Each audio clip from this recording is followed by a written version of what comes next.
Yes. Hapa ni maua zile ambazo tunataka kwanza kuzipanda. Sasa vitanda zishakuwa ready. Maua ndio hizi kwa crates. Wala hamjui venye maua inakaanga. Here they are.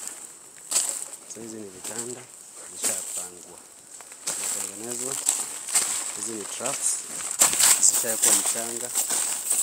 So hii ndio mchanga tunatumianga kupanda maua. This is the only mchanga yenye tunatumianga kupanda maua.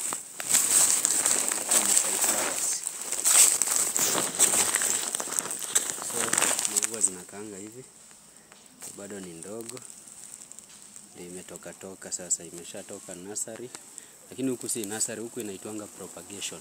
Wanaipropagate. Kuna zile ndume zinakuja zinapewa hizi. Hizi ni variety tofauti. So masani ya kupanda sasa.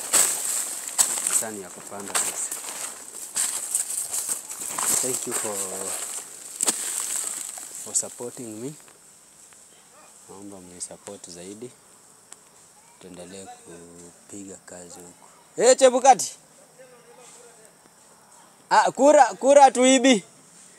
Huyo ni jamaa fulani anatengeneza maji ya kuingia huko sasa. Thank you for tuning guys. I need your support. Nipigie tu hapo subscription moja. Nitashukuru sana, asante.